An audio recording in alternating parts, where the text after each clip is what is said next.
अच्छा, लॉजिक्स का मैंने आपको लास्ट लेक्चर में बताया था। अब हमने सेट्स के साथ जो है लॉजिक्स को रिलेट करके तो हमने जो है ट्रुथ टेबल्स बनाने हैं, ठीक है।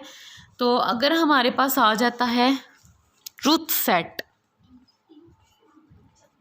जब इसकी हम बात करेंगे तो इसमें आप लोगों को जब मैं सेट से रिलेट करवा रही हूँ, डिस्क्रीट मैथमेटिक्स में हमने स्टार्ट में सेट्स ही पढ़े थे, अब मैं लॉजिक्स को रिलेट करवाती हूँ सेट्स के साथ, ठीक है। तो लॉजिक्स में मैं कुछ चीज़ें आपको बता देती हूँ, वो चीज़ें आप लोग माइंड में रखें और फिर हम इंशाल्लाह जो है इजीली 2.5 एक्सरसाइज अपनी सॉल्व कर लेंगे।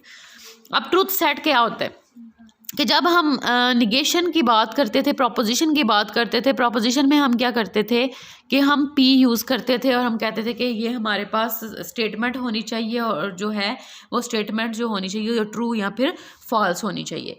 अब इसका हम सेट से कैसे रिलेट कर सकते हैं, सेट में हम इस चीज़ को कैसे यूज़ करते हैं। अगर हमारे पास आ रही है पी टर्म, ठीक है, हम सेट में क्या यूज़ करते हैं, ए और बी हम यूज़ करते थे कैपिटल। तो जब हमारे पास प्रोपोजिशन पी होगी तो हम इसको रिलेट कर देंगे सेट में ए के साथ। अगर हमारे पास क्यू टर्म यूज़ होगी तो हम सेट में इसको रिलेट कर देंगे बी के साथ। ठीक हो गया।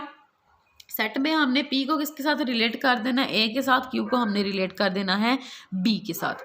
उसके बाद जब हम यूज़ करते थे निगेशन पी, जब निगेशन हमारे पास यूज़ होगी सेट में चली जाएगी, सेट में कन्वर्ट करेंगे तो ये प्राइम में चली जाएगी। जहाँ पे निगेशन आ जाएगी, अगर हमने सेट्स की बात करनी है तो वो वहाँ पे प्राइम की टर्म में यूज़ होगी।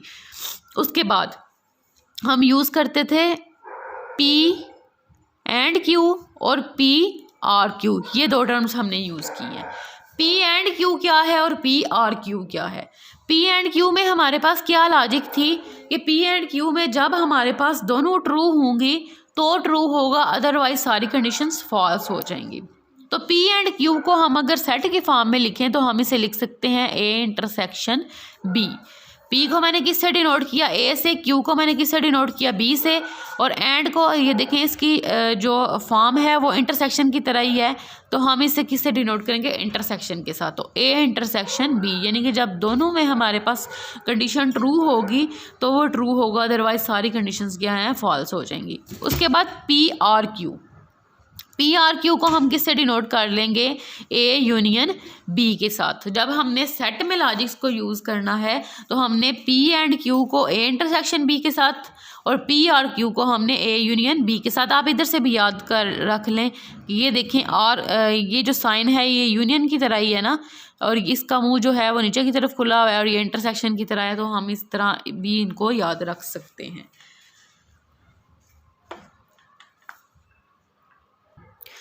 अब इस तरह अगर हमारे पास इम्प्लाइज वाली कंडीशन यूज़ हो तो उसमें हमारे पास क्या होता था कि अगर हमारे पास पी जो है वो फॉल्स है तो फॉल्स होगी कंडीशन, अदरवाइज सारी कंडीशंस में जो है वो ट्रू होता था।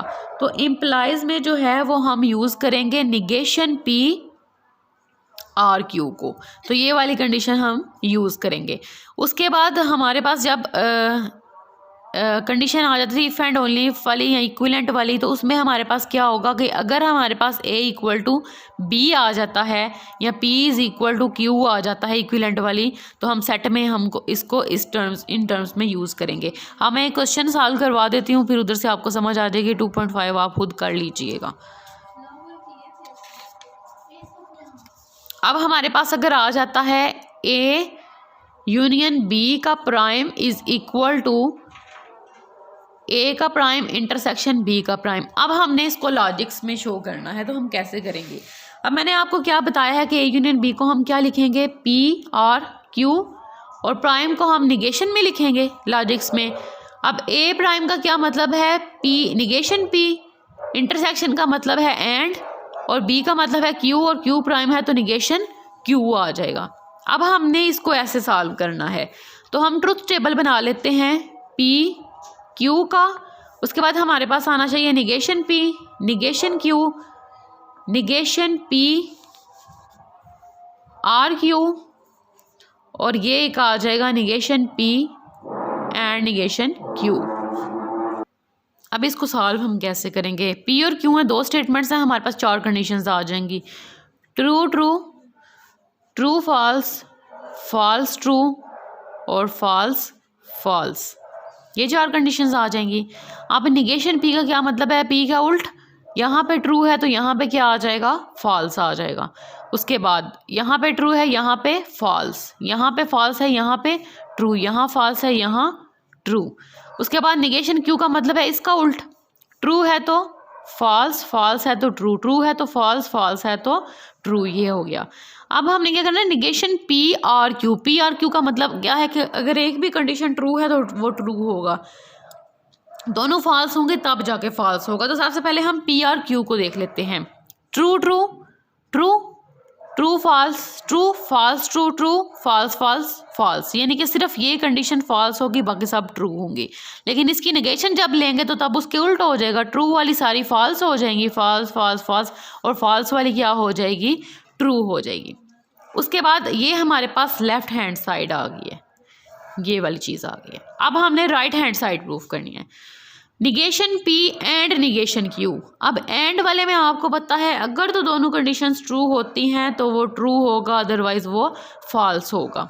तो यहाँ से निगेशन पी और निगेशन क्यू का एंड देख लेते हैं। False false false, false true false, true false false, और ट्रू ट्रू ट्रू।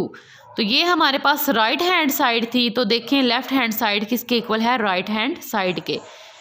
एंड वाले ऑपरेशन में क्या मैंने बताया था कि सिर्फ तब ट्रू होगा जब दोनों ट्रू होंगे। तो हमने देखा इनमें सिर्फ ये चीज़ ट्रू थी, बाकी सारे एक फॉल्स आ रहा था मस्त, ठीक है।